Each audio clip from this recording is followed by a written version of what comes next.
Minister, welcome to the show. Lovely to have you on. Good morning. Simeon, first question. Why did you reject this extraordinary piece of research that took 2 years and had all of the input of local government into it? Well, I think the reality is what it recommended was a bunch of things which ultimately aren't going to fix some of the challenges facing local government. It was very ideological outcomes coming out of it, such as lowering the voting age to 16, embedding social progressive procurement and supplier diversity.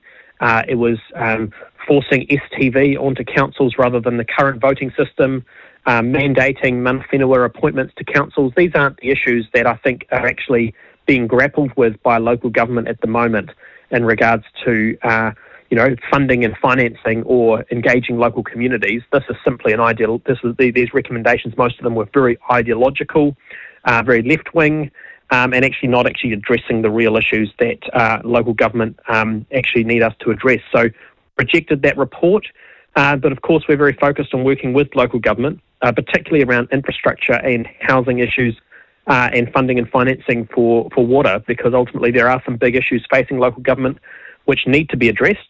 Those issues we will work with them on, not just these sort of woke ideas. As you know, Simeon, I work in local government, and I've got to be honest with you, everything that you have done is right, and most elected officials would agree. Local government New Zealand, though, are a strange and unfortunate beast.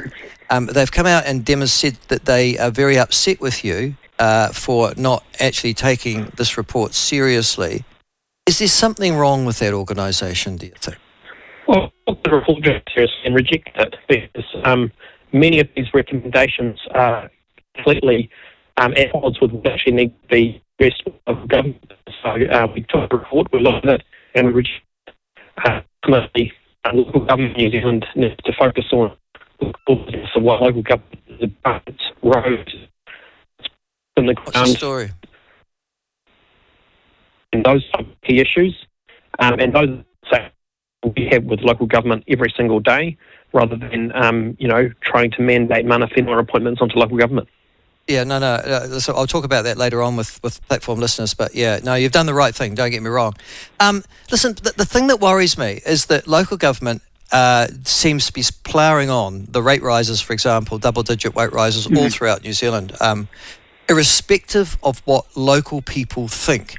And there seems to be a disconnect between local government and the communities that they're meant to serve, leading to, obviously, declining turnouts at elections, Simeon, but also the very few people actually even bothering to consult on their long-term plans, for example, because they have no faith that they'll be listened to.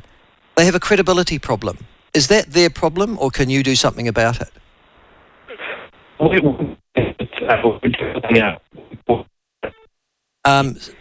Listen, we've got to listen. Can you just tell Simeon that we can't hear him, please? And there's going through something, so maybe you can get him back after this, as his line has disaster. Listen, I'll give you a bit more background on this. The local government review was presented by the people that they chose to do it, I have to say. They got a very strong and clear direction from the government as to which way they should go. And Local Government New Zealand, the organisation, fell in with that particular direction. Now, Local Government New Zealand is the collective body that's meant to represent all local government in New Zealand, and they betrayed their sector by signing up to Three Waters without, for example, consulting at all. So, man, you're back. How's that? We've got a bit Yes, I'm back. Sorry about that. That's all right. No, something happened. Listen, I was just saying to you, Local Government New Zealand, do they have a credibility problem with you? Because they seem to have a credibility problem across the sector at the moment. Well, I'd say then in some of the issues that they raise, they're not focused on the core issues that ratepayers are concerned about. I don't think they realised that there was a change of government and a change of direction at the last election, and that they need to recognise that in terms of the issues that they are trying to push. And all I'd say is, Auckland Council is no longer a member of Local Government New Zealand. Christchurch hasn't. I was on the west coast yesterday of the South Island. A number of the councils there have removed their membership as well. And I think really it's not about what I think, it's actually what councils are doing, which actually should be the message they should be thinking about. I just mentioned in my introduction to talking to you today, Simeon, that democracy may have returned to Tauranga, and good on you for that, but the turnout is impossibly low at sort of 29%, maybe they'll get to 30, 35%. There seems also this disconnect between local communities and councils as well. Is there anything that you can do about that, or is that a problem that the sector's just got? Well, ultimately, voters need to take responsibility and actually vote. Because these decisions that they are making in terms of rates is having a direct impact on people's back pockets, and it's critically important that voters do take an interest and have their say. We're also working as a government in developing what we call city and regional deal framework. We want to have longer term conversations with councils around funding and financing, infrastructure, housing, and how we can have a better and more coordinated approach to those issues. And I think that's something which will hopefully lead to better engagement with local communities.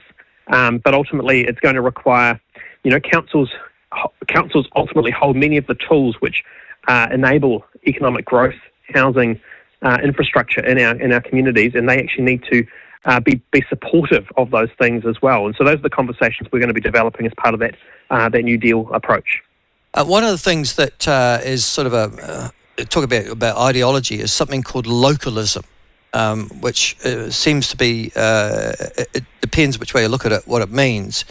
But this concept has been promoted, the idea of basically delivering local solutions for local problems and sort of solving your own problems and not requiring Wellington.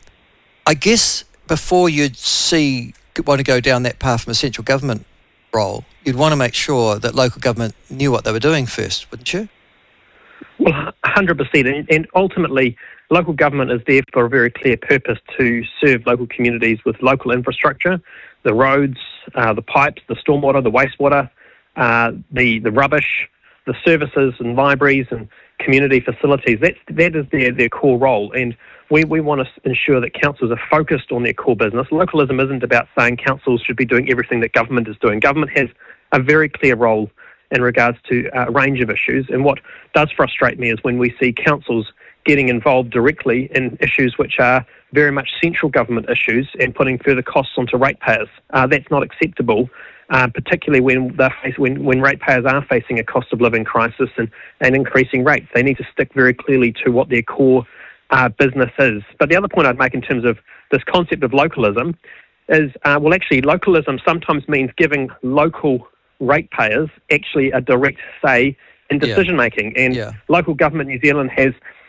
criticised me strongly and sort of criticised the government for requiring referendums on Maori wards. Well, that is ultimately the most local of localism, is allowing local people actually to have their direct say. And so they can't have their cake and eat it too when they talk about localism. Localism is not just about simply giving councillors more power and mayors more power. It is also about giving local communities their say from time to time on key issues.